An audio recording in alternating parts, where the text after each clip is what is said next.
Yeah, but is that like one of those things? Remember, like when cell phones first came out, they're like, "Listen, you better turn off your phone. If you don't, the whole plane's going down."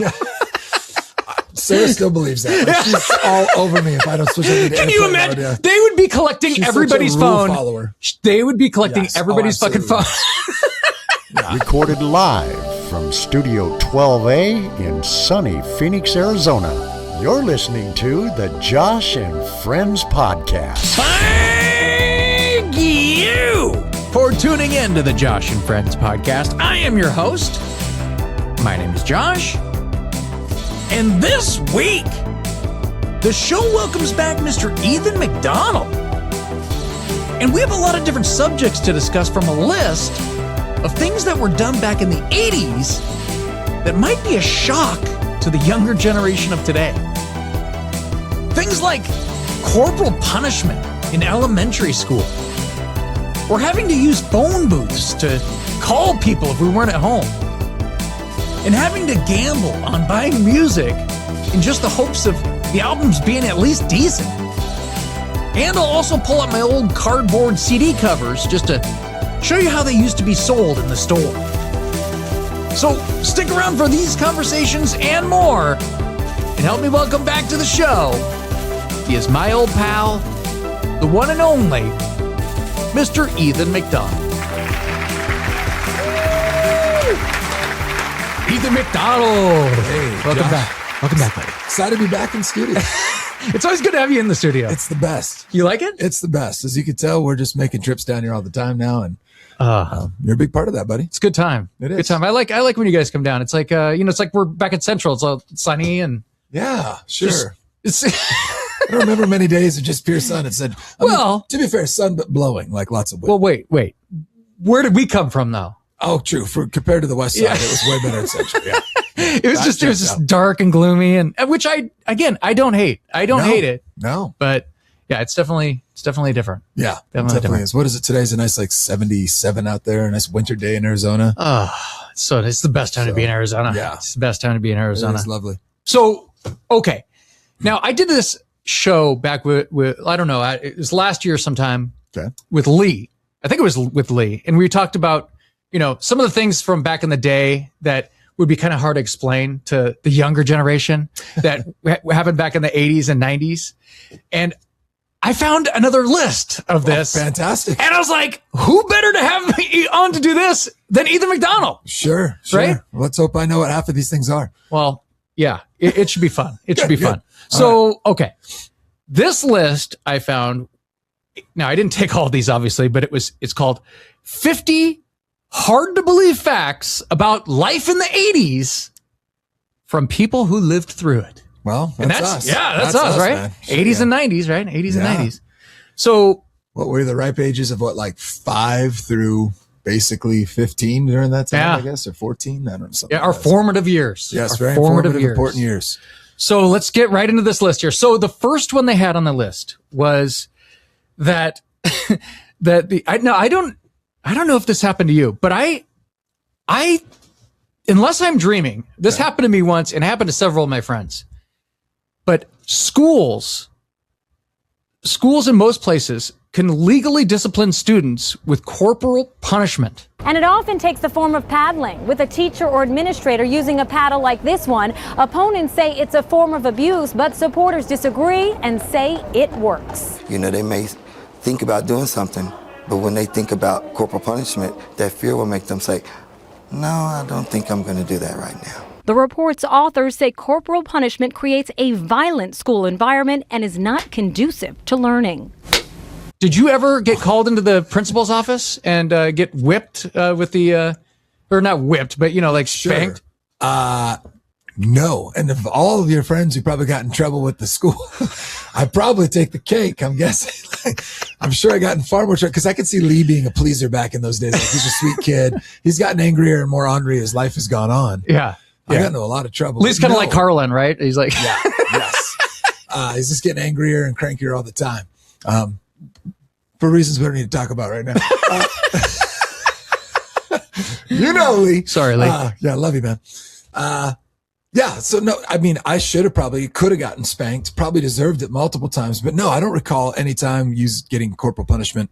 I recall a lot of other weird disciplinary actions that were, I had to one time sit along the concrete wall outside the play shed at Washington Elementary, and the teachers forgot to tell me to come in, and I was just being a smartass, so I stayed out there and stayed across the wall in the rain. Were you big back in? Always. Okay, so this might have played into that, right? Like maybe. Because, if there was a choice between hitting Ethan McDonald or Pat Gallagher. Sure, yeah. Okay, I mean. Let's see, it's 6th grade at Washington, because I always have to go into verse. I was 6 foot. Okay, there we go. I was 5'10" in 5th grade. I was 5'8" in 4th grade. So you're already bigger than all the teachers. Bigger than most of them, yeah. They're always asking, did you fail multiple grades? I'm like, shut up. My weird deep voice for my age. And so, yeah, no, teachers official here. So teachers and principals would and could, they could use physical force on students who misbehaved. And this included spanking and paddling. And many of the schools actually would use a paddle. They would hang up a paddle. And again, not so much, I mean, I don't remember it that much, but I remember, getting maybe a couple people would go to the office and they would be like, yeah, I got it. They hit me. They just hit me. And I was like, Jesus. And you got hit? I swear I got something, but I definitely, the one I really remember. Were you whistling at the back of math class to make people? No, that was high school, right? That was high school. No, but the one that I really remember is the one where, and I always talk about this story. This is in 4th grade. Yeah, 4th grade. And it was Mr. Hall. So it was a guy, right? So guys, they don't take shit. No. Right? Especially, he was an older teacher back in the day. So. And this is at West Auburn? Dick Scobie? This is Dick Scobie, yes. It was called something else before. It was North Auburn Elementary, but then the Challenger exploded and then they changed it to Dick Scobie. Just watch that downstairs on the timeline show. So what happened was we would line up at the door and wait for the bell to go off, right? So we would time it, and then we were like, all right, let's get a head start. So me and Neil, of course it's always Neil. Neil Borkwin. So me and Neil, we take off running, and then the bell goes off. But Mr. Hall, he goes, you guys get back here. It set him off. Yeah. It set him off. We're like, oh shit. And I'm like, do we just keep running? And we're like, well, we got to come back tomorrow. Yeah, he knows who we are. So we're like, oh shit. So we're like, we come back like we're defeated children, And we come back and he takes us both and he picks us up and slams us against the wall. And he goes, don't you ever do that again. And we're like, oh my God. Neil was like, this is my friend back in the day. He didn't give a shit. He was like, one of those kids that he didn't care. Kind of a little of a sociopath. Me? Yes. I was horrified. You're a perfectionist. I did not like that. I was fucking scared. And, I never did it again, so Josh, you're giving me ideas though. As an educator currently, if only I could choke slam a few kids that came tardy, I'd have a lot less issues. Well, to be fair, it's kind of unfair because as a 6'4" teacher, male, I don't get a whole lot of attitude issues anyway. Most kids don't tend to press back at Mr. McDonald too much. But well, unfortunately, Ethan, I read that Washington State was the 3rd to last state that passed a law to prohibit corporal punishment in schools. 3rd to last. Wow. The 3rd to last. So do you know what year was the last year they were able to use corporal punishment? And this is actually really funny coming from us. 1986. 1994. Whoa, what? 94, Ethan. So obviously that wasn't necessarily officially outlawed, but kind of frowned upon. So they that's interesting. So the only states to ban it after Washington were Delaware in 2003 and Pennsylvania in 2005. Oh. I figured Texas would be last because they probably give you the electric chair after so many tardies. So do you know who the trailblazer was? Do you know who the first state was? California. You'd think something like that. Yeah. Listen to this. What year do you think? You're never going to guess this. What year do you think the first state was to ban corporal punishment in schools? Was it in the 80s? No. 74. Ethan, it was New Jersey. What? Check this out. In 1867. What in the world? So 1867 to 2005? Josh, that makes me think someone had to be like beat to death or Right? something like to overcorrect that much. Isn't that crazy? Someone had to have died. That's crazy, right? That's crazy. Okay. That's crazy. I never would have suspected that. Not in New Jersey of all places. So that was the first thing on the list. Okay. So, I mean, how crazy though would try to explain That'd be that. tough to explain to kids. Like, Right? Well, Well, I because you could get jokingly do hit. all the time. And like, luckily, like it used to be easy when we were kids. You see occasional weird shows like Little House on the Prairie where they show Yeah. I don't know that there's shows that show that anymore. Right. Like, unless you're watching like Dazed and Confused. And that was what kids hazing other kids. than it was Yeah. disciplinary. So yeah, it's just, that'd be a hard one to sell. Pretty wild, right? Yeah. Yeah. So I had to That is note that one. Like, Yeah. That's okay. So the next one that I wrote down here was, it was one that was going to be, it's going back to the movies. Okay. So you remember going out to the movies, all right? the time.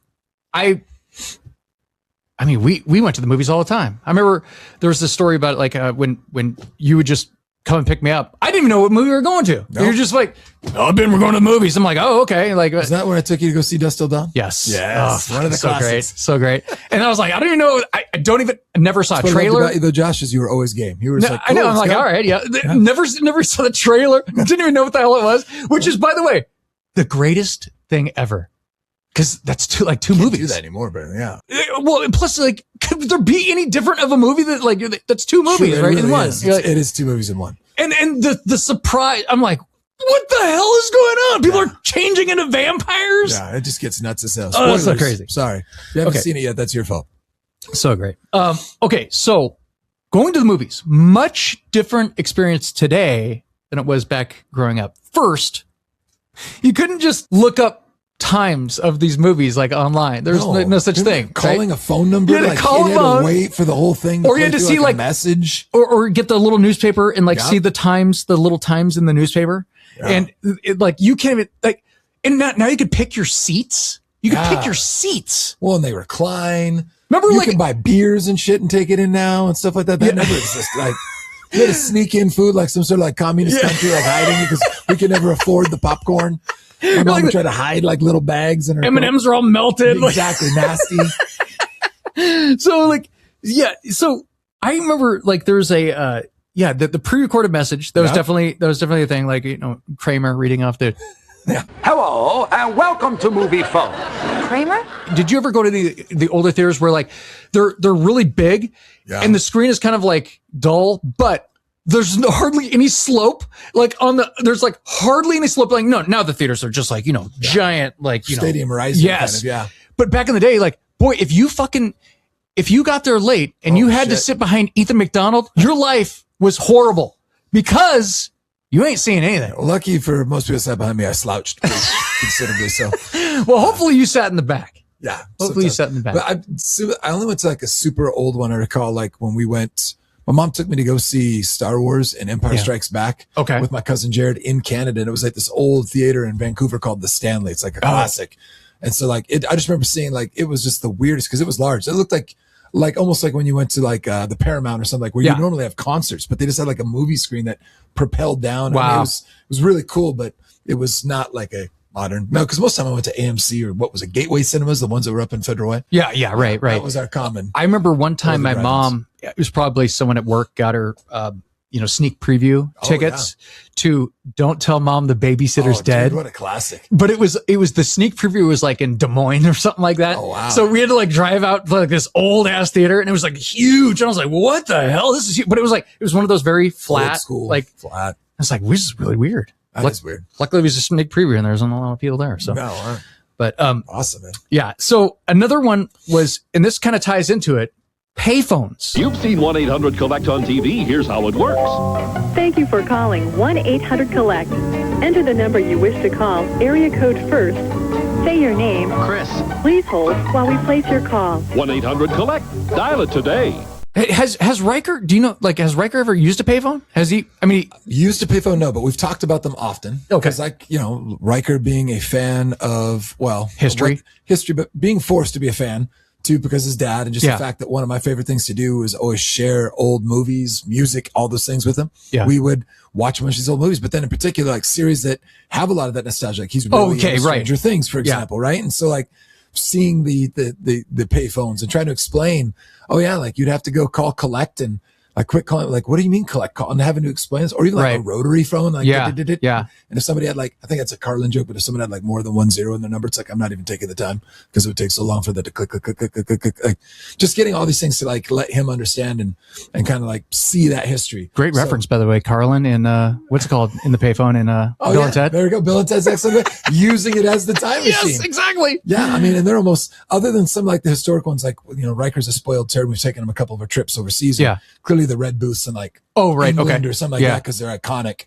I mean, other than that, kind of like, what is this again? You know, you get those conversations, but it is hard to get kids to understand any of that. Well, and especially how fucking gross were those things, dude? Nasty. They were nasty. Homeless bathrooms. Dude, the receivers were like all fucking greasy and gross. Like, and they smelled like just going in it. Sometimes you like some guy would like go in and be like just smelly or it was nasty, dude. It kept the body odor of the person in there like for another 15 to 20 seconds if you came in behind.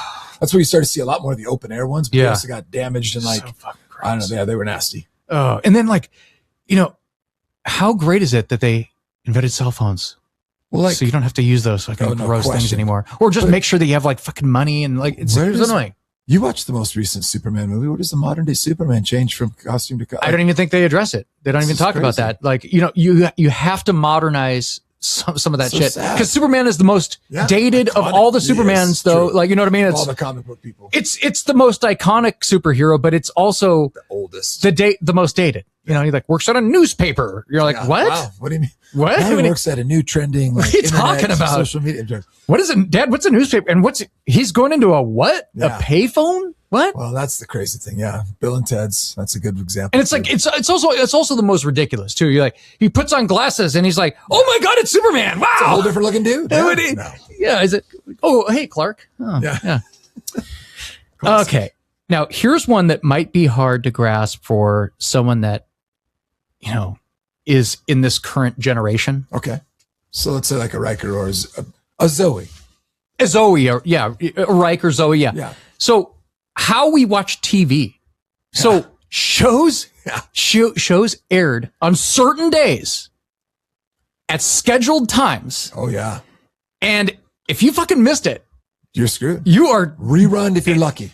How do you even explain that? Like, I mean, seriously, like that is really something really hard to explain. Like, right. Like you had to, if you did not see it, unless you know someone that taped it. Right. Or I guess they would have to explain it to you like the next day and like or something. When the season, unless you could have the patience to wait to when the season when they did was reruns over, and then they did the rerun in the summer. But then it's like, did you even remember? Like, it was crazy. Like I remember fighting for the coveted TV guide. Like think about that. Like an out of date. Wait, the newspaper one or the real one? My mom that's good stuff. Right? For the real one. Because remember that was like the you're living the high life. That's big and high life kind of thing. So looking at that and then like, trying to figure out what it is, and then trying to figure out like, okay, well, how do I somehow trick my sisters? Because of course, with multiple siblings, and the fact that I'm the only one that was male and I had 3 sisters, they clearly didn't like the same TV I did. Yeah, right. So like I remember back in like late junior high, where I basically had to trade all my nights of television so that they could watch 90210, so that I could watch Monday Night Football. Oh yeah, because that was on Monday nights, right? It was so long, right? And so there was this big debate, and I had to trade it, and they gave them all my other nights. I was talking to somebody the other day. The only half hour I was okay with missing from Monday Night Football back in the day was Fresh Prince. Yeah, that was it. And then you know sometimes you'd bleed into Blossom, but Blossom wasn't as good. Yeah. But Monday Night Football. And I was just talking about this the other day. How good were those openings to Monday Night Football? So good. The production of those? Production level. Just so good. It just, as a standalone game too, like it was just so, because that used to be the big game that Sunday Night Football became, like that. Now there's games like spread out every day of the week, it feels like, yeah. But yeah, it was such a standalone, impressive game. Obviously, they always had to try to have like the top tier like announcing team and everything, but the production was amazing. The way they build it up and the helmets and then the music, like everything, just so give you good. chills. Dun, dun, dun, dun. And the helmets bounce. Tonight, the AFC West leading, like all this kind of like, so good. It was wild. And it was always like exciting because the Hawks were always on the average. Like we didn't get in there very often. Yeah. But when we did, we usually played okay. So right. That's what I recall. I don't know. I could be wrong.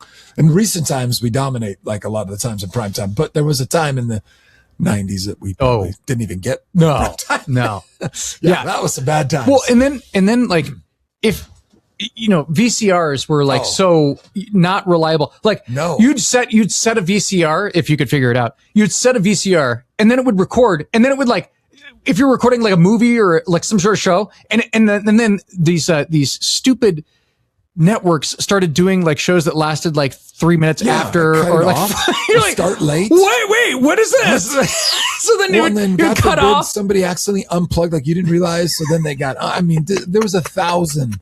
Like that was a really, or maybe everything goes as you plan, and then you don't get to watch it like within the next day, and find out your sister recorded over what you recorded with some dumbass show. Like it was just like, it's like, man, we have it so much better. Yeah, so much better. It is. Lee always talks about that. He's like, oh, shit is way better than it used to be. Like people could talk about how shitty things are now. He goes, it's way better than like it is. The only than nostalgic thing I have to that era, it's not even related to how we had to watch it, but like, I do miss the days of when you went to school, whatever, like everybody was talking about the same things. I do too. I didn't the water cooler moments. Yeah, because that was the thing. Like, because I had 3 sisters, I traded like all these kids are talking about A-Team or Knight Rider, and I'm like, does anyone want to talk about Designing Women or Kate and Allie or these shitty shows I had to watch with my mom because I didn't.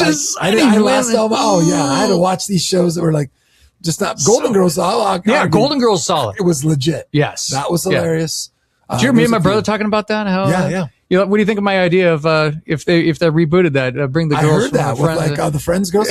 I'd be down for that. I mean, it'd be interesting to see. My brother made a good point though. Would they be into that? I doubt they would. You know what I mean? Like the lady that I don't know. They Phoebe, seem pretty cool, but Lisa Kudrow would totally be down. Right. Yeah. I think if anything, Jennifer Aniston might be the vain one that would probably throw a monkey wrench in that. Right. Yeah. But you never know. But that could be part of the revamp. But maybe Janice be in it. Just make it one of the characters. When Chandler's will go for that, like the high pitch. Yeah. I don't know. Maybe that would ruin it for everybody. All right. Here's anything. The next one here. Okay. Music. Now this one. Okay. So what specifically. All right.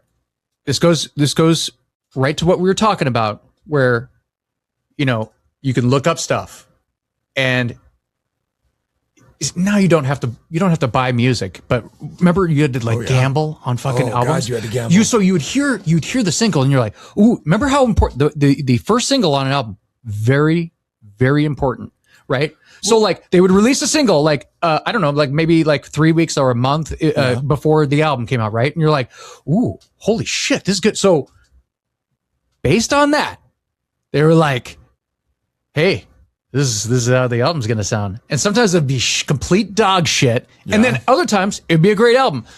The gambling part of music. And a lot of that is the album cover too, right? So you like album cover was a huge piece of it. Like what would be going on there. There's so many pieces to that. Like how old do you remember though? I mean, were you slightly spoiled, Josh, about getting access to that just because your dad working at radio? Like did he bring home a lot more albums and give you access to that more so than he did get access to, like, so he was at the radio station and then he was at, he worked at the music store. So like he'd bring home stuff, right? So I did have access to some of the newer music you were making per se. Then they would just be stuff your dad brought home. Right. So what is the first album you remember like saving up money to buy? And was it? Did you feel Men at Work? With that? And it was funny because it was my dad's suggestion. He goes, you should he's like, I think you'd like this. And it was a Men at Work, and then remember it was a double. I was really into the Monkees TV show because remember they re-aired that on MTV in 1986. Yeah. So I remember watching the Monkees. That was my gateway into getting into broadening my horizons of music. Sure. So before that, I was, Thriller, this is cool. Just regular stuff. Was on so radio or MTV if you were lucky to get it. But Cargo, Men at Work, and the Monkees. It's weird. I started out with the second albums by these bands. It's really weird, right? So anyway. Well, that could be dangerous in its own right, because how often is there the legit sophomore slump, right? And they were both really good albums. That's old, brother. But my dad goes, just a suggestion, my dad, and I had just enough money to buy both those albums. Like, I don't know if I still have the sticker on one of them, but it was like $3.88 or something like that for like the first vinyl.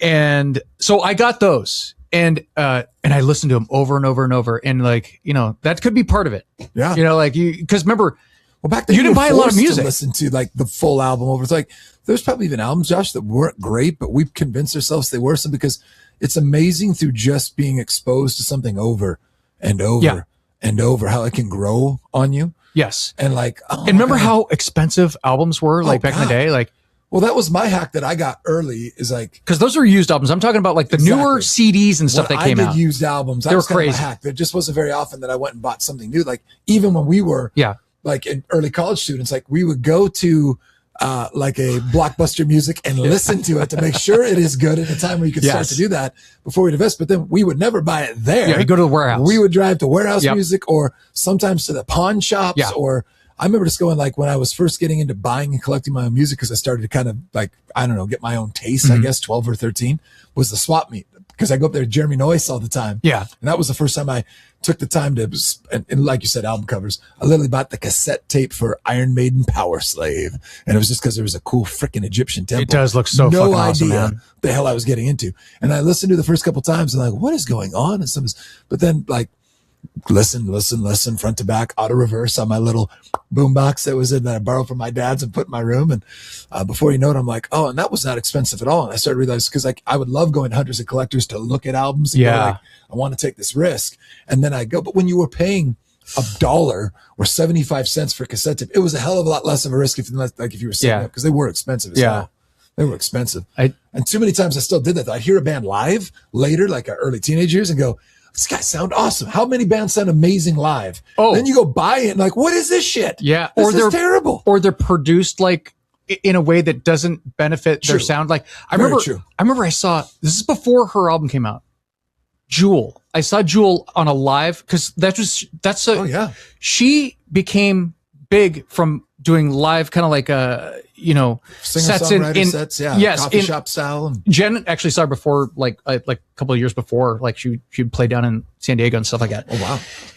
I saw her live on MTV, and I was like, "Fuck this chick! I don't know who this chick is, but she's fucking amazing." And then her album came out, and I was like, "It's like overproduced. Like this is not good." Like, when you're just down. I don't know. I wasn't a big fan. You know what? This just, did you ever go up to like Lakewood? There's like all these like pawn shops. Oh yeah. I went up there with you several times. So check this out. This is so bad. I used to go up there all the time with Lee as well, right? This is so bad. Maybe I shouldn't talk about that. Oh, fuck it. All right. Do it. So, you can edit it later, post it. So this is so funny. Lee one time, I can't, how do you explain how bad this area is? It's so bad. It's next to car thefts and break-ins and stealing. It's next to the Fort Lewis. The base. It's the whole just garbage. It's just all I wonder bad. if it's improved now, because man, it was super my God, it was so shady. I mean, think about this. There's a street that has like 6 pawn shops on it. Like a couple blocks away are multiple strip clubs and other things. So that's where I'm going with this. Yeah. Lee, one time he goes, "Hey, you want to go into the strip club?" And I'm like, "Not really." And I go, "Lee, it's like fucking like 2:00 in the afternoon." He's like, he goes, "It's like, check it out." And I go, Lee, this hard up back then, dude. I was like, "Come on." I was like, all right. So we go in there. And it's just how you thought it would be. Local talent. It's so bad. It's a yard sale. I'm like, he's like, I think I'm gonna goods. It's like, and you know how it works. Like there's 2 girls in there or something like that. Oh no, I think there's 1 girl, and the girl she goes, and she's not attractive at all. No. She comes up and goes, "You want to lap dance?" And Lee's like, "Yeah, sure." So like Lee goes over there, and I'm like, "Oh God, what are you doing, Lee?" So he goes over there, and then so he goes over there, and then the other girl that's coming out for her shift, she comes out and like she's way more attractive, and Lee comes over, I can see Lee, and Lee's like, "Hey, what the hell?" He looks over and he's like, "Oh fuck," and he comes back and he goes, "Yeah, I was like, wish I was getting a lap dance from that chick," and I was like, I wasn't gonna. She asked me to, and I was like, I'm not here for me. I'm here for that guy over there. And like, so I was wingman. Sorry, I was like, I'm barking up the wrong tree. And Lee goes back and he's like, saying it wasn't the Cecil. Oh no, Cecil was magical. It was magical. God, it's just like, Lee, what are we doing? What are we doing, Lee? Yeah. What are we doing here? Sometime can we talk about going to Canada? Sorry, another time. All right, yeah. Remember that trip? Yes. It's so teenage boys. It's so PG. It's not even like it's not even. No, it is. Whatever. Yeah. Okay. It's still So fun. anyway, It's still fun. so that was my story of like but anyway, then we'd go to those pawn shops and you could buy like, you know, a CD for like $4 or $5. Absolutely. You know what I mean? Super inexpensive. Or they'd be like $3 that were stolen out of your car. Yeah. I'm like buying my own music back. I felt like it because I swear to God, though, Josh, correct me if I'm wrong. I swear to God, there was one of us, might have been mine, and we knew it was one of our CDs because you would put the leveling stickers on the back, and we bought it up. I'm like, are you fucking shit? Like, it had the L and the R with the numbers. I'm like, this is our CD. Like, do you remember? I swear this happened. It makes sense. We were losing our minds because I had my car broken into. Multiple times between Auburn, Federal Way, work, stuff like that. Oh, Federal Way. I had my car broken into. Yeah, it was like, you know, it was funny. They came out. I don't know who comes up with this stat, but they came out with the stat of the cities with the most stolen cars in the country, and we had like the top 3. Dude, Frank Schmieder's truck was stolen in my front. On O Street. Like, are you serious? He came into the garage room in the garage bedroom. No. And we go back out and his truck is just gone. There's this broken glass. We're like, what the fuck? Wow. Multiple, like in like every Toyota we bought, because my mom had this weird thing. We're buying everything from Dachshund Toyota just right down the street there on Auburn Way. Yeah. All of them had these like electric chip things that you would pull so people could not hotwire. Like they started coming up because they had so many cars stolen off the lot. Like that area was just, I mean, I think from Auburn to Tacoma had to be some of the worst. Well, that just brings me to another thing that wasn't even on this list, but car stereos and the pull-outs or the removable face. Car stereo that's not a thing anymore. No, that's not a thing. What are you going to take the whole freaking dash console out now? Like no, you obviously can't. They're just. But remember, it was such a big business. You'd like huge. You'd get a car and you're like, okay, well, I sold first thing I got to do is Incredible Universe. Yeah, cell phones and car stereos. So what was your pitch? What was it? My pitch? I'd stick more to the cell phones just because I was way more familiar. I just didn't know enough about all the amplifiers, the disc changers. Yeah, wasn't that Ryan? No, who was Ryan? Was probably back in there. Okay. But Brian, I think was more just like I don't think he was in my department specifically. Oh, he was in the home stereos. I think him and Lee were in the home stereo television area because I never saw them directly very often, working at this shitty place in purple shirts. That was a big deal, man. My first 2 jobs maybe wear purple shirts. I should have been assigned. Yeah. McDonald's also at that time had purple shirts. Oh, really? Yeah, it was a big 90s color. For punching big my 90s. Boss. That's a story for another time. You got fired for punching a boss? From McDonald's. You think I should have owned the place. But wow. Yeah, because what did they have you do? North Auburn Way. Yeah. And if you remember, that was a really sketchy part of town too. Sure. So I just had like 3 people I'm working with that all had like missing teeth. Looked like they probably had a very serious working with me. Gross. And one of the manager guys was such a dirtbag. And I'm just like, I just couldn't stand being there. I didn't like the people. There's this degenerate guy who worked with me on the grill. And I had the morning shifts. So we're preparing like all the Egg McMuffins. And they had like the clam grill where it cooks both sides evenly to speed things up. Right. And so literally we're done with one of these things and they had this protocol of like you go in and you take these prongs and you use like a frosted piece of sausage. It's been there all day, which is nasty, and push all the excess grease into this grease trap. And as I'm doing it, this guy goes, thinks he's funny. Like he's going to close the clam grill on my hand and all the hot grease on top falls all over my arm and hand. Shit. It's not a burn. It's not there much anymore. All over. And so I'm just like, I was already sick of this guy. So I just turn around and I just deck him. Yeah. And the manager tries to jump over the prep table where we're putting together all the sausage McMuffins before you wrap them. He knocks them all over. So now he's embarrassed because as he tries to jump it like he's, I don't know, some badass, he knocks the whole thing over and slips on an Egg McMuffin and falls on his back. Jeez. And he gets up and now he's embarrassed because he goes, I'm just tired of your bad attitude. He goes, you're out of here. And I go, you know what? You can take this job and shove it up your, like ripped off. It's like a movie. Shirt. I threw it at him. And this is November in freezing rain. I'm walking home shirtless to my mom's house. And like, this is awesome. At least it was, that's pretty close to your mom's house. It was pretty close. This reminds me of Fast Times at Ridgemont High. 2 weeks. I don't, maybe. 2 weeks? 2 weeks I worked at McDonald's and that's where Jonesy chewed me out again. I shit. No job. I beat you though. I worked at Dairy Queen for 3 days. That's pretty awesome. It's pretty amazing. Was that Dairy Queen on our end of town? Yep. Yeah. Yep. But then it's because I got a job at Fred Meyer pushing carts and bagging That's groceries. a job. It really is. Right. Sadly, my next job after that was literally going to Incredible Universe, which was just miserable. And then from there, Jonesy hired and then that was where we started the weird Jamaican thing. We have like 3 jobs there. Oh, really? Like that. When I was doing like all the supervision at Auburn and I was working at the drive-in theaters because some other guy that was later stealing all that stuff from Incredible Universe. I was working at the Auburn Valley. Yes. Didn't you guys always like found like really cool shit like that people would leave and stuff, right? Yeah, we found stuff for a little bit. I only did that job for a while because I got jumped Like this is right after a time where I decided, oh, here's a good idea. You told me about that. Yeah, I shaved my head and grew a goatee for the first time because I was just lazy. Yeah. And they put me on the freaking double feature theater that's showing a Black Panther movie. And there was a movie that like, what's it? Michael, he's in so many freaking things, but he was Michael like, Rappaport? Rappaport. Oh, is it really? Thank you. Yes. Oh, I know what you're talking It's about. called, it's like a High college society or higher learning. Oh, higher learning. Yeah. Omar yeah. Epps. Yep. Higher learning. That's crazy. Yeah. Michael Rappaport. Good job. Yeah, You pulled that yeah, name out. yeah. Yeah. Christy Swanson. Oh yeah. Yeah. Yeah. Jennifer Connelly. Wow. Yeah. It's a stacked that's a cast. Right cast there. here. Yeah. All right. So, sorry to take No, us on another. Yeah. So what were we talking about? Wasn't it music? Yeah, we were talking about music. Sorry, man. So, all right. Got a little show and tell here. Oh. Got a little show and tell. So, that. another thing that was big that people don't realize was the packaging of CDs when they first came out. Oh yeah. Do you remember that? Yeah. Like, you remember like the long, weird cardboard boxes? The long kind of thing? boxes. Yes.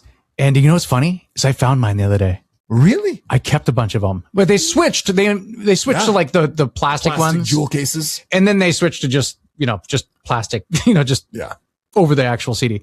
But so you want to see some of these? Yes, I do. So look at this. So I have the Cars greatest hits. I have half of Cheech and Chong. I think I gave it to my brother or something like that. But here, okay. So here we go. Here's massive joint on top of the car there.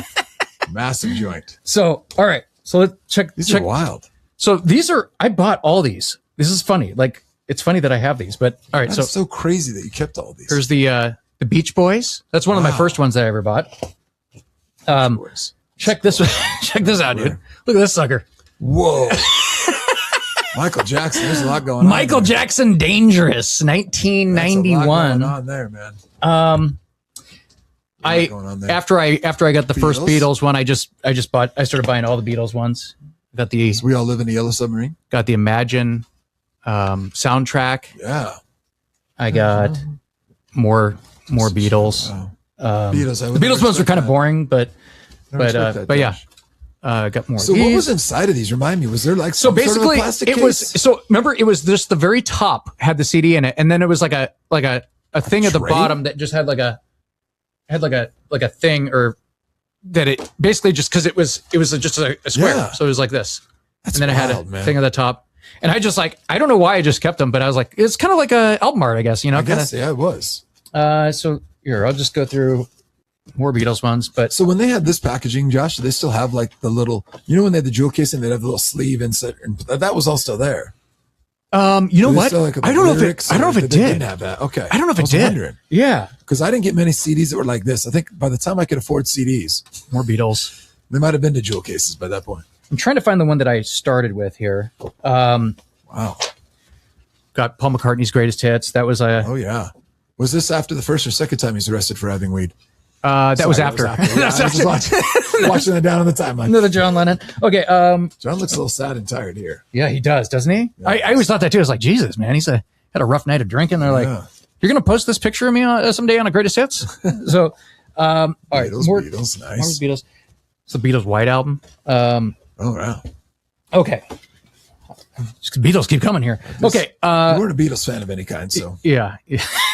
Oh, shoot. Okay. So, look at this one here, Ethan. Look at this one. Look at this one. Boys to Men. Boys to Men. Boys to Men. One of Sarah's favorites. One of her first concerts. Yeah. We got a little police action. The police. We got a little police action right there. Oh, can't you see? A little Three Dog Night. Three Dog Night. Three Dog Night here. I got. Oh, here we go. Got a couple. Here we go. And this was remember so Queen had a big resurgence because it was Wayne's World, and then Freddie Mercury died. Yeah. So we got the classic hits. Queen, and then we got the other greatest hits one here. That's awesome. Yeah, both of those. And then and then of course I wasn't buying the original album, but I bought Weird Al Yankovic's Off the Deep End instead of Nirvana. And Classic, so Weird Al Yankovic. And then I had to get one of these, which was one of my Rockin' 70s. compilations. Hard Rockin' 70s. Yeah, hard rock. Includes everything from Of course, it doesn't have Rock and Roll Hoochie Coo by Rick Derrick. That's a great one. I remember I heard that the first time in a beer commercial. I was like, Dad, what is that? Yeah.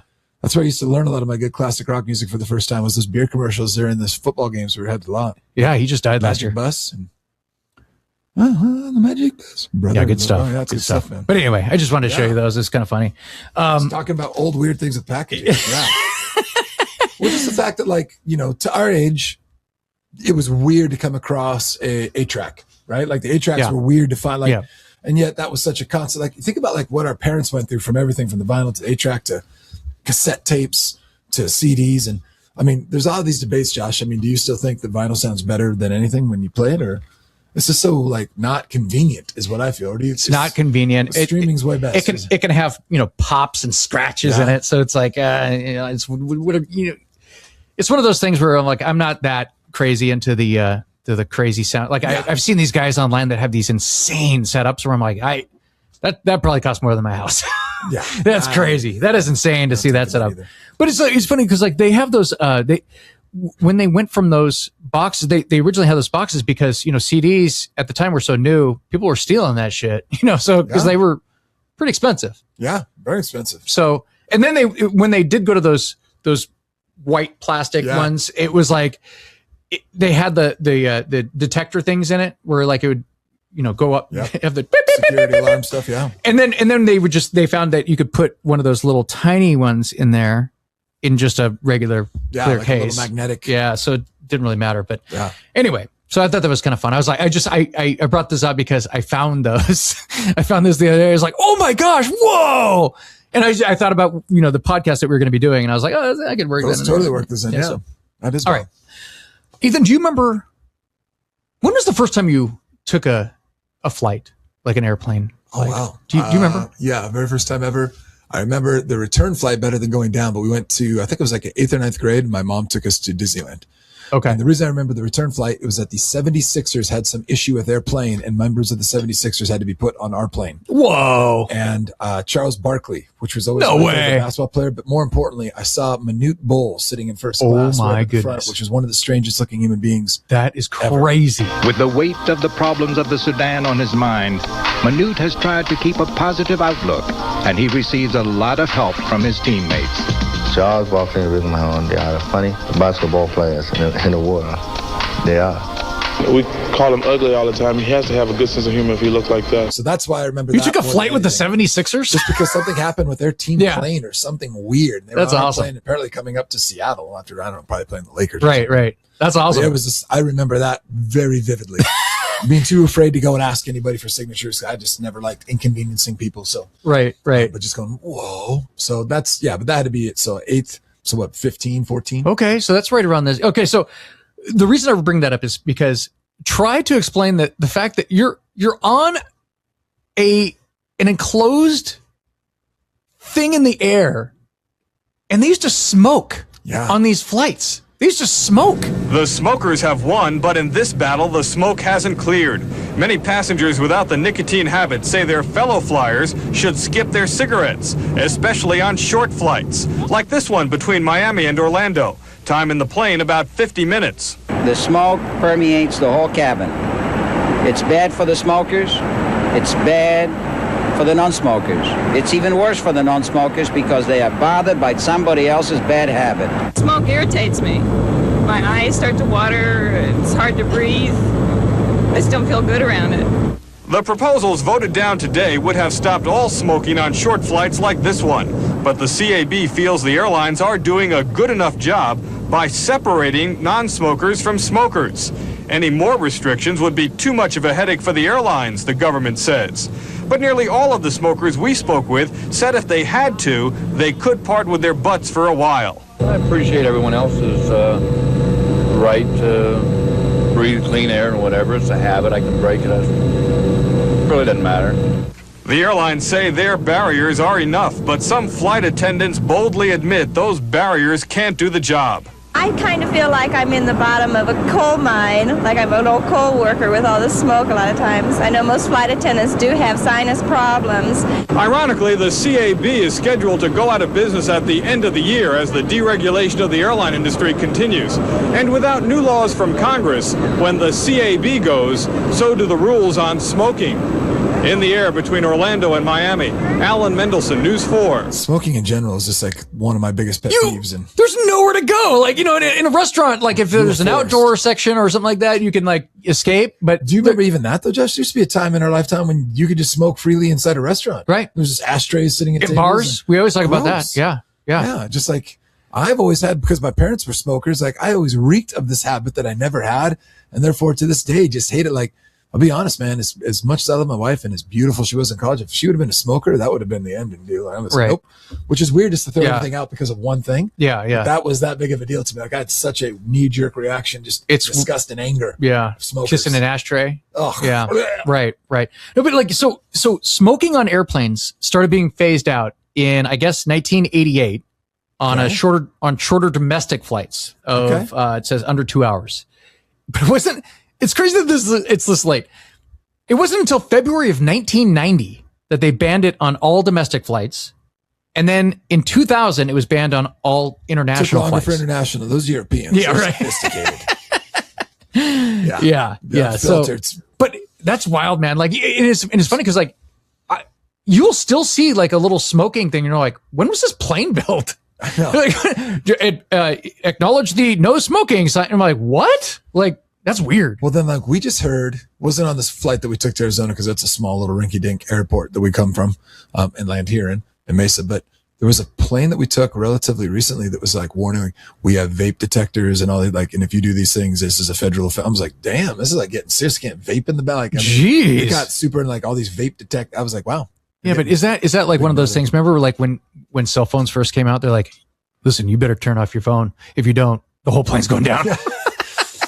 Sarah still believes that. Like, she's all over me if I don't switch over to Can you imagine? Mode, They would be collecting everybody's phone. Follower. They would be collecting everybody's fucking phone. Yeah. No, you're not wrong there. Yeah. Exactly. Do they still have like packs of cigarettes in like diners? Remember, like you go into like Denny's and they would have like, you know, those cigarettes for sale? Maybe it was more than cigarettes, but I also remember that stuff like in the bathroom. They'd have those little vending machines that were condoms. Yeah. Other weird things. Spanish fly. Ethan, I swear to God, I went into the Tav. Yeah. And when you were up there checking it out. Yeah. And I was like, this place, I don't think it changed one iota. No, it looked exactly the same in there. Exactly. Same, which is the best. And I still have, I wish. Did you order a Hungry Mother? Yes. Yes. Or a version of it. A version. Yeah. But what I was more excited for was the bathroom at the pub. Yeah. Or what it used to be called, the pub. That was the famous bathroom where I took the video camera in and watched Lee puke. Because he's like, I think I'm going to throw up. And I go, ooh, and I had my camera with me and I'm like, oh, let's go. And he's like, all right. So like, I go with him and he's just like, the things you got away with back then. Lee's not a puker. So like, Lee was like, he's taking like his like 3 fingers and shoving him way down his throat. And there's all this, and I'm like, oh, this is gross, Lee. And he's like, ugh, and he's like puking and stuff like that. And I'm like, this is good video though, Lee. This is good video. Dude, you should see how many he's taking in his throat to go. Oh, God. Oh, Christ. Did she blow yet? Oh, God. Oh, this is so gross. Did chicks don't want to sleep with me?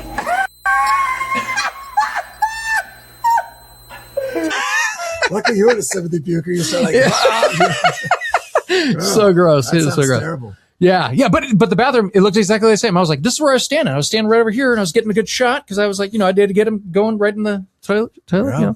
So yeah, it's exactly the same. The pub. You like that place? Well, Sarah was waiting outside. This is when we were first dating, waiting outside in line to go in the bathroom, and this little basketball player guy comes up and kisses her right on the lips. We've talked to me about this story. This is I think you did tell us. Marlo hunts him down later and beats the hell out of him because I couldn't find him. But yeah, so the pub, I just have some mixed feelings. I never loved the pub. I was talking to your son. I was talking to your son about that. How, like, if I knew a girl had a boyfriend, I just wouldn't even talk. Like, I remember, I think I told Sarah this, you told me that you told me this story. You said that, because I knew Suzanne, Suzanne. And Suzanne came in with Sarah. Apparently it was Sarah's favorite place to go. I don't know. But anyway, they were in the corner and Suzanne goes, yeah, like I'm over there with my friend Sarah. Like, you should come over. And I was like, oh my God, that's that fucking angel face girl. Like she's fucking friends with her. So like I go over there, but like I wasn't talking to Sarah. I was just talking to Suzanne because I was like, oh yeah, fucking that chick's dating one of the football players. Like I'm not going to talk to her. Like, you know what I mean? Like, why would I waste my time? Like, why would I want to get in a fight with a football player? But not many people have that sense though, Josh, because it was insane at the time I dated Sarah. People knew we were starting to date. At first, it was a little down because she was dating a different guy on the football team, and we were kind of keeping them. But it was just like, but was he bigger than you? No, exactly. He was a good buddy, to be honest. I love Mark Acker. Yeah, he was like Robbie and him. Wasn't that great of a buddy? Huh? Well, he was a good buddy. He screwed up, and then I scooped and scored. I mean, that's just sorry, Mark. I'm sorry that you screwed up, brother. But thank you.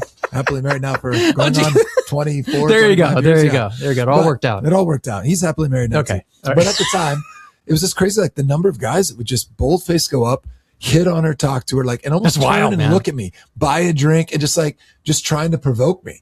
And that was like the thing. It's like the dumbest thing with those guys. Like you realize you're not just messing with me, you're messing with all my buddies, and they have I have eyes. Marlo too is like a human dog. Maybe that was part of it too. Like you were smart enough to know better. Yeah. But some of these guys just think, but you also just had good manners like that. Josh. You just wouldn't like, oh, that's somebody else's girl, and I'm not gonna. Now, if you have good code of like ethics, or if I didn't know. Well, sure, that's different. But like, as soon as you would have found it out, like, come on, like that's crazy. That's literally crazy to me. People with alcohol are going to make dumber decisions, right? And so in the case of this basketball guy that like laid lips on Sarah that time, he knew we were dating. That's crazy. It was just crazy. But the fact that he did it, and I think he was bold because I was in the next room over. But then all the guys came over and immediately told me, and then he was smart enough to get the hell out of there. But the problem is, it's like you said, it's kind of like when you were talking about running away from Mr. Hall. Yeah. It's like, you got to come back. So we know, like, we're going to see you we're in a tiny town, dude. We're going to see you somewhere. This is not a big... You're going to pay the price. Yeah, we're not at UW. Yeah. This is a tiny He would have been better off had I found him, because I would have probably just scared him or said something, hey, have some class. Yeah. But when Marlo found him, it was like having a human pit bull. And he beat the shit out of the guy. Made him come apologize to me when I was coaching study hall. Oh, God. I'm sorry that I disrespected Sarah. I'm sorry I disrespected you. They just face beaten up. And so I'm like, oh, my God. I was like,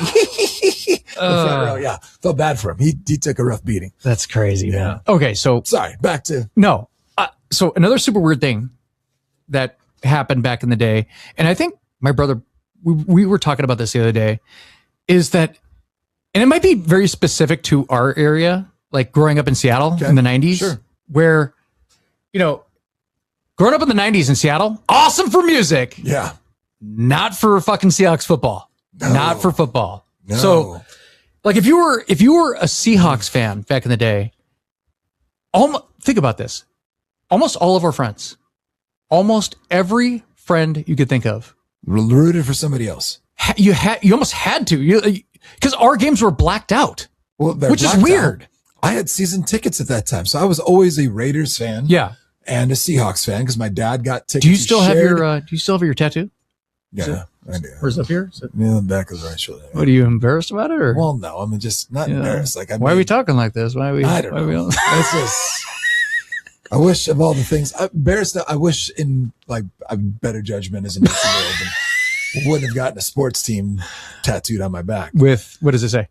I pledge allegiance or something dumb. I got talked into a tattoo artist, which was just the dumbest thing. But when you go down, there's a lot of bad choices made there. But yes, needless to say, it's awesome. It's a timestamp of the era. But like you said, it was so bad. Like, because my dad was right in that transition, obviously, of the Kingdom 2. We kept our tickets, and for the first time, he was just splitting them with a friend from work, and those things were like coveted, and like the Dave Craig era, like it was awesome going to those games. Like I was excited when I got to go to 3 or 4 of those games with my dad because we split half the home games with his other work buddy.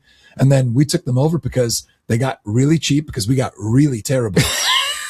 And those last few years in the Kingdom, and like I remember like asking Brent, who lived with me at the time, hey Brent, let's go. He's like, I know, I'm like, what? Isn't that crazy? And I was like, nah. Try telling that to somebody now. That's a lot of effort. Well, that's the thing where I see all these people that like talk like they're so, and I always get frustrated a little bit because I'm like, bullshit you were. Because I remember when this was going to be sold off by the Bearings to somebody in LA and Chris Warren running his mouth like why he died to me. Like there was just about like, don't tell me that you guys were always dead. That's bullshit, especially if you're around our age. Yeah. Because I remember sitting there, I couldn't give away that other freaking ticket to save my life. And I mean, just like really frustrating. Like I always made those jokes of when I can tell how deep Chris Warren's in the backfield, I know what run play we're doing. Pretty sure the Chiefs can't. Like I just like losing my mind. Like run something original. God damn it. Don't like just losing my mind. And like Erickson, things had a little uptick and I had some promise there for a bit, but that was some rough times. Now, so, okay.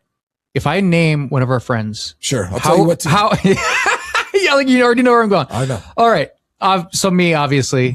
You were Miami Dolphins because you love Dan Marino. Yeah, and it was mostly Marino. But, you end up cheering for the team because you want him to do well. Exactly. But, okay, but it's kind of like that with a lot of these guys, right? Well, I was Oakland Raiders. Well, Los Angeles Raiders, Howie Long was my favorite. And he was the reason, right? Yep.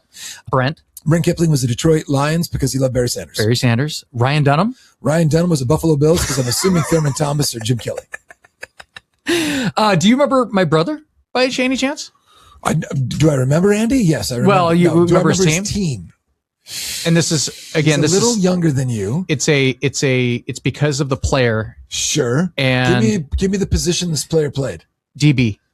Ooh, so geez, around that time. I mean, this is going to be a wrong guess, but I'm going to start with prime time in the Falcons. That is correct. That is correct. So him and Visball. That is correct. Oh yeah, Visball. Visball loved prime time. Okay, yeah. So wait, was Visball's team too? Like he was sometimes I keep remembering Visball's a Cowboys fan, but I don't know if that's just like misremembering or me just talking shit with Visball. And then you have the guys. Then you have the guys that were like solely like I like this one. Dan Marsh, the Patriots forever. By the way, that's pretty badass. Yeah, he's a real legit. He is not a bandwagon fan. Never was at all. Shit, he named one of his sons Andre after Andre. Are you serious? I'm not joking. That is amazing. It's incredible. We knew he used to name amazing. his cats these things, but he actually named his son.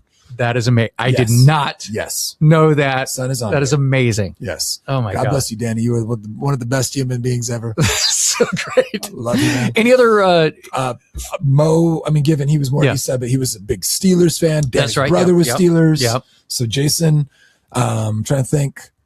Other than that, I can't think of anyone that was like. I mean, there was a bunch of other like buddies at school that were acquaintances with. Yeah. But not the many car, people were diehard Seahawks. It's just funny, man. Like how because like it's so hard to explain. Like like if you tell like somebody that is like Zoe's age or your son's age, it's like they blacked out games. Like what do you mean? Like they blacked out games? What? Right. Oh no, they didn't sell enough tickets at the home game, so it's blacked out. And it's so crazy to me, like even with the stuff like just how controlled the NFL is with all that, given because they just make so much money. For example, over in Hermiston, Oregon, it's really nice. I can get the Seattle Sports app loaded to my phone, and when the Mariners play, I can just turn on the game and listen to the radio broadcast, which is awesome. Rick Riz, it's like right, just awesome memories and love it. Can't do that with the Seahawks, who are also on that same station. They're like, it's all locked down and say, oh, you're blacked out from this region. You're not allowed, like they control all, like I'd have to go pay someone for the radio feed or obviously pay for Sunday ticket or one of those things. It's like so much more controlled because there's so much money. And I get it because MLB's got 162 games. I mean, it's insane, but it's just wild to me, this like how locked down it still is. And to that aspect, like I think with Riker, just being a fan of sports as long as he is, I could explain to Riker, goes, oh, I kind of get it. Yeah. But the average, they'd be like, what do you mean you couldn't watch your home team? Because we were that bad, honey. We could not sell enough tickets. Yeah. I mean, think about that. That's crazy. Yeah. I remember there was some weird game where like some corporation, Boeing or somebody bought a bunch Sometimes of seats. they would buy, because if you needed a certain amount of tickets to meet that threshold where it would unlock the game to be shown, and it's like they would do Microsoft and Boeing, I think would do that. Two big Weyerhaeuser maybe was the other. It was the big dogs in town. Like a big deal. Like wow. So and I'm like, well, any of you assholes can come with me. I'm not even making you pay for the tickets. So ridiculous. I don't want that. Seems like a lot of effort. Because our family had season tickets as well. We my dad bought season tickets in like 1976. Oh wow. But then we transferred them over to my aunt, but my aunt, I would always say like, hey, can I go to this game? Like, I want to go to this game. And, sometimes I'd usually pick out a game for each year. One a season. Yeah. So, but my dad usually always took me to the Raiders. I got beat up one time in the Petrofs because I think they thought I was a lot older. Raider games were fucking scary to go insane. to. They were scary. Scary. And like, I used to love going to the Denver games because we just chant like Elway or like Mr. Ed over and over again. All the things, the Bronco Buster t-shirts. And did you watch the new Elway documentary? No, I need to. It's pretty good. I would I've got massive respect for Oh, him. I mean, He drove me like insane. Yeah. Because all he did was beat my I think teams. he gets lost in the conversation these days. Dude, it was about so good. When you go back and his watch arm that, is like insane. so Like here's the greatest arms of all time, and I go, "Where's Elway?" Do you guys remember his arm? It was crazy. People talk about Josh Allen, and I love watching Josh Allen. But to me, when I watch Josh Allen, I'm like, this is just Elway. Yeah, this is just Elway. That is Rich and I were talking about the other day. We're like, he's Elway. Like he's the Elway of this era, definitely. For sure. Yet, at the same time, carried a team on his back to Super Bowls before he had a running game and kind of a decent defense those years. Yeah. Obviously, like Carl Mecklenburg, those guys I used to love. He talks about when he got Terrell Davis. That was a big difference. That was massive. That O-line, the whole scheme. There was a lot of stuff there. Yeah. So yeah, that was John Elway was legit, man. Yeah, blackouts were crazy. Yeah.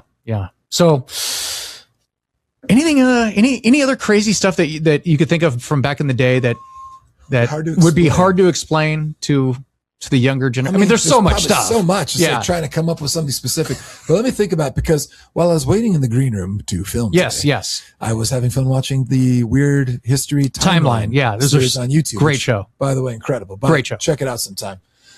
It's as good as any TV show. To me, it was just the weird things of like, once again, some of the weird events in history that, like, I mean, that doesn't really, most of that stuff you can explain to kids. That's my job. Yeah, right. I'm a history teacher.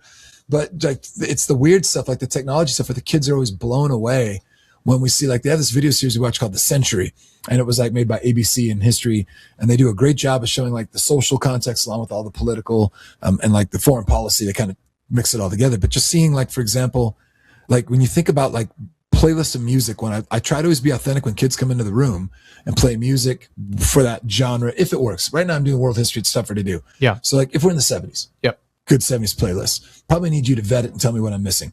But it's so easy to play 60s or 70s. Not a lot of explicit content, not songs that are super inappropriate. Get to the 80s, there's a lot more. It's not that bad. It's almost impossible to play a 90s playlist. Like every 90s playlist, other than pop music, the amount of hard rock, heavy metal, gangster rap starts to become a thing. Even if it isn't, it's songs talking about like using slang terms that are completely inappropriate. For a lot of that was like the explicit lyrics thing that argument sold all those albums too. Like, if we say the F word on this album, we get the famous sticker on the. Think about what you get away with now. Yeah, exactly. But it's just like, it was amazing to me just thinking, like, explain to kids like, well, that didn't used to always be the way with the music like that. Like you know, the amount of swear words and things that exist now that kids are just like completely numb to. Yeah. You know, but back then it was like, whoa. Back then it was like, oh, who the fuck are you? Yeah. Like all this, if it was something, it was like wild. Yeah. To hear some of those songs. I remember my dad had this weird ass country band called 40 Below that was like on a recorded tape in his truck. And it was like really taboo to sleep in. It was like, well, it's 40 below and I don't give a fuck. Hop in my truck and I'm off to the rodeo. Here comes Johnny. He's a one ball man with a specker in his hand. And I'm like, what the hell is going on this? Like, yeah. Like some of those songs, like I hear some of these people will play these songs that were recorded way back in the day. And it's like, okay, well, it wasn't the pop radio era. This is like old, like, you know, old black ladies singing about like sex and stuff like that. And they're like, is this real or is this AI? And I'm like, oh, it's fucking real. This has like been out for many years. Like this is like the 1940s. Yeah. And you could tell because like someone posted on YouTube, like, you know, 15 20 years ago, and this wasn't AI. So that's wild. Yeah. Man. So you could, they were out there, but they were like very, it wasn't being played on, you know, like top 40 radio, you know? So it's like, all right. Corporate control of all those things. It's like us watching, you know, that series. It's like how much, for example, like there was the trial of the Judas Priest because it's like two kids commit suicide together and they want to blame the Judas Priest subliminal messages. Oh, like, yeah. Oh, that's Rob huge. Sitting there and he's like, if I had a subliminal message, it'd be to buy more of my albums and make some money. It certainly wouldn't be kill yourself. I don't want to kill a few of my fans. I want them to keep buying albums. Like, it was like, the funny things that some of those bands back in the day did, like where, you know, you have like the, you know, Judas Priest and Motley Crue and stuff like that. They're like, oh, whoa, devil worshiping is it's a thing and kids love it, but parents hate it. And if I say something about this, it'll sell some albums. The name of our album is Shout at the Devil Now. Exactly. Number of the Beast. Okay, here we go. And then you have that. Remember, we were just talking about this, that sticker that backfired. That backfired because, like, if you didn't have that sticker, you're kind of late, right? Buy this? Yeah, like it doesn't even have especially to us in this teenage. Yeah, I remember I was like, it was a big deal getting my mom and having this whole big conversation with her and talking her to buying me NWA's N-Words for Life album. N-Words. Yeah, just be careful. Be careful. I don't have the right to say that. So I have that CD. I remember getting my mom to buy it for me at Fred Meyer. Yeah, okay. And getting it and I was one of the only kids that had like our little middle school group, and they're like, "Whoa, that's badass!" It was a big deal to come around and like listen to that at my house or whatever. It was just like ridiculous. The songs were. That's another thing that's probably hard to explain. Like when you listen to like Two Life Crew or Eazy-E, you know, like it was a big deal. You're like, whoa, shit. This is so naughty. Because like, felt like you're scared if someone's listening, like your mom would walk in or you'd be in trouble. Is there an equivalent to that from like our parents? Like my dad like loved Led Zeppelin, but you know, the dark band was Black Sabbath. Oh yeah. Right. That would be the crazy devil worshiping music of the time. Right. You know, like I'm trying to think of like something like that. Like who would that be? Like, I remember like all the bullshit about Kiss, right? Yeah. Right? Oh yeah. Service of Satan. Right. Like, is that even what it even really meant? Probably never. Somebody probably else came up with that, and they're probably like, let's take that and roll with it. Thank you for selling us albums. Oh, it sounds fantastic. Yeah, yes, exactly. Yes, it sounds fantastic. But just like all the crazy stuff that's like, so I mean, yes, I have a feeling that's existed forever. From like, because remember, Elvis Presley was the end of the world, right? Because of his hip shaking. Very dangerous. Yes, dangerous. Very dangerous. It gets the girls' women start panties wet. screaming. Exactly. Yes. So that's not good. That's not good. What's going on over here? I'm getting a phone call from my pharmacy. Oh, okay. All right. Well, on that note, Ethan, is there anything else? Anything else we should talk about? Anything that I forgot or that you'd like to bring up? I'm trying to think. Anything? No, man. That sounds good. It's good to be here. It's good to talk about this. I am excited because we're going to pick out another year in rock. Yes. Pick out some of our favorite albums coming up maybe a little bit later this year, maybe in a We've got month all or the two. rest of the year to do it. So let's hit a couple of these decades, Josh. We'll have to do one of those. Maybe keep me out of the 60s one this time because I felt like I was just making shit up. I love that though, because like you're totally, well, I don't know how open you were because I was. Okay. But it's just like what I like is what I like. I can't help it. I try to listen to everything. Did you listen to the Beatles albums? Did you listen to them? Okay. They were good. What's going on here? But I don't know. Probably something I hit with my hand when I moved my hands back. I don't know That's what I always explain to people though. I go, if you really want to get a feel for how important a band was, listen to the music that came out at the same time as the music that was being released at that period of time. And like, you know, you have the Led Zeppelins, you have the Black Sabbaths, you have they're mind-blowingly different. The Rolling Stones. The Beatles, Jimi Hendrix. Yes. I mean, that's crazy. Like listening to Jimi Hendrix come out in 1967, that's wild. That'd be wild hearing that. So different. That's like I said, my son goes back and listens to that right now, and just like his mind's blown by Jimi Hendrix and what they were doing. I mean, that came out at the same time as like up and away on your magical balloon. The You're pop like, music what? crap that's like you're like, wow, that's the same year as Jimi Hendrix. It's crazy. It's crazy. But it makes sense because, you know, Jimi Hendrix, like that's one of the few bands from the 60s that would be played on like, you know, classic rock radio or like KISW back in the day. Well, that's I guess if we're just thinking to preview then, Josh, like knowing what you know about music, 76, was there a lot of amazing albums in 76? Absolutely. I imagine 86 gotta have stacked. 86 I think 86 is one of those big years for metal. Yes. Big metal year. Can't wait. Legendary 96. 96. We always got to do a 90s, right? Yes, we got to do a 90s. Because that's our era. That's our main, like kind of like our listening to music when it actually came out and buying all the I'm sure there was something in 06, but I can't imagine it was fantastic. I don't know. I can think of some albums in 06 that I was listening to. Yeah, but it starts to get interesting. I love all those music talks with any of you. That's always a blast. So definitely look forward to that. All right, man. Well, make sure you subscribe and good having you on as always, buddy. Thanks, brother. Maybe we'll is this going to be a yearly thing or what are we doing here? Probably close to it. I mean, my wife loves enough down here. Yeah. I got good reasons, friends and people down here and family. So, all right. Well, coming down. Fantastic. Hopefully. Fantastic. Well, maybe I'll see you in person when I come up to visit. That'd be awesome. Yeah. You got one scheduled on the books? Not yet, but I'm thinking about it. Damn it, Josh. I'm thinking about it. By the way, I got to visit this famous Hermiston. I got to visit. We'll always have a spot for you, brother. So anytime. It's so famous. Can't wait. The Dirty Herm is what we call it. I got to try some of that watermelon, man. Oh yeah, some of that watermelon in the summer. That would be definite. All right. For Ethan McDonald, I'm Josh. And as always, thank you for being a friend. Fist bump.